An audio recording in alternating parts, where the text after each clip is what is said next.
R4 TV news Karimnagar market రోడ్లోని ప్రసిద్ధ వెంకటేశ్వర స్వామి దేవాలయంలో వైకుంఠ ఏకాదశిని పురస్కరించుకుని ఉత్తర ద్వార దర్శనం ఘనంగా నిర్వహించారు. ఈ పర్వదినం సందర్భంగా ఆలయం భక్తులతో కిటకిటలాడింది. వైకుంఠ ఏకాదశి రోజున ఉత్తర ద్వారం ద్వారా స్వామివారిని దర్శించుకుంటే ముక్కోటి దేవతల దర్శనం చేసిన పుణ్యం లభిస్తుందని ఆలయ కార్యనిర్వహణ అధికారి సుధాకర్ తెలిపారు. ఈ సందర్భంగా భక్తుల కోసం ప్రత్యేక ఏర్పాట్లు చేసినట్లు ఆయన వివరించారు. క్యూ లైన్లు, త్రాగునీటి సౌకర్యం, ఉచిత ప్రసాద పంపిణీతో పాటు ప్రభుత్వం సహకారంతో అన్ని ఏర్పాట్లు పూర్తి చేసినట్లు తెలిపారు. ఈ రోజు సుమారు 25,000 మందికి పైగా భక్తులు స్వామివారి దర్శనం చేసుకుంటారని అంచనా వేశారు.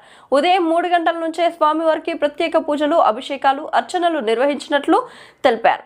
భక్తులు అధిక సంఖ్యలో తరలి వచ్చి భక్తి శ్రద్ధలతో స్వామివారిని దర్శించుకుంటున్నారు.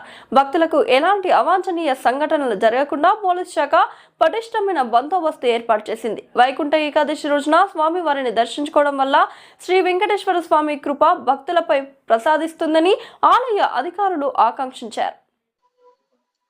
భక్తులకు నమస్కారం. శ్రీ వెంకటేశ్వర స్వామి దేవస్థానం, మార్కెట్ రోడ్, కరీంనగర్. నేటి రోజున అత్యంత విశిష్టమైనటువంటి పర్వదినం వైకుంఠ ఏకాదశిగా పిలువబడే ఈ రోజున శ్రీ స్వామివారిని ఉత్తర ద్వారం నుంచి దర్శించుకున్నట్లయితే ముక్కోటి దేవతలను దర్శించుకున్నటువంటి పుణ్యం కలుగుతుంది.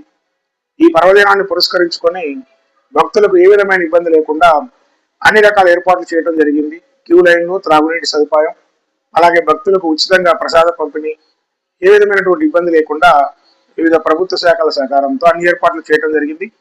సుమారుగా 25,000 మంది భక్తులు ఈ రోజున స్వామివారిని దర్శించుకుంటారు.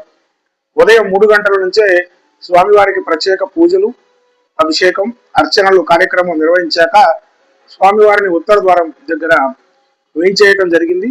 ఉదయం 3 గంటల నుంచి స్వామివారిని భక్తులు అనేక వేల మంది దర్శించుకోవడం జరుగుతుంది. ఈ యొక్క కార్యక్రమంలో భక్తులకు ఎటువంటి అవాంఛనీయ సంఘటన జరగకుండా గౌరవ పోలీస్ శాఖ వారు బందోబస్తు ఏర్పాటు చేయడం జరిగింది. ఈ యొక్క పర్వదినాన్ని పురస్కరించుకొని స్వామివారిని దర్శించుకొని భక్తులు శ్రీ వెంకటేశ్వర స్వామి వారి కృపకు పాత్రలు కావాల్సిందిగా కోరుతున్నాం. ఆలయ కార్యనిర్వహణాధికారి కందుల సుధాకర్. ఎంతో అంగరంగ వైభవంగా ఈరోజు ముక్కోటి వైకుంఠ ఏకాదశి పండుగ కార్యక్రమానికి వచ్చేసినటువంటి భక్తులందరికీ స్వాగతం, సుస్వాగతం, స్వాగత సమాంజలు.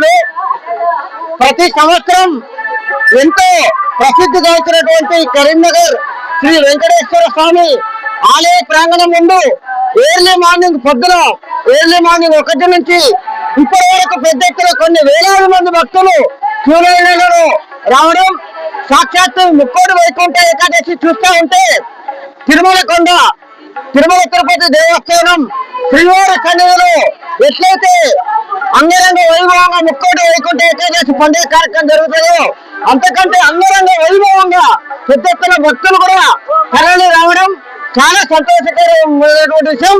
ఈరోజు భక్తులందరికీ కూడా శుభం జరగాలని చెప్పేసి సాక్షాత్తు ఏడుకొండల శ్రీదేవి శ్రీశైలం అయినటువంటి శ్రీదేవి భూదేవి సాక్షిగా, తిరుమల కొండ ఏడుకొండల సాక్షిగా ఎంతో ముక్కోటి వైకుంఠ ఏకాదశి పండుగ కార్యక్రమం పోయినసారి కంటే ఎంతో అంగరంగ వైభవంగా మన కరీంనగర్ సిటీలో ప్రసిద్ధిగాంచినటువంటి వెంకటేశ్వర స్వామి ఆలయ ప్రాంగణంలో భక్తులు కూడా పెద్ద ఎత్తున బస్టాండ్ ప్రాంగణం వరకు, ఇటు చూస్తే జిల్లా పరిషత్ ప్రాంగణం, కలెక్టరేట్ వరకు, ఇటు చూస్తే సిటీ బ్యాంక్ వరకు పెద్ద ఎత్తున కూడా కొన్ని వేలాది మంది భక్తులు లైన్లో ఓపిక ఉన్నదంటే సాక్షాత్తు చూస్తుంటే మన కరీంనగర్ కాదు, ఇది సాక్షాత్తు తిరుమల కొండ గుర్తుకొస్తుంది.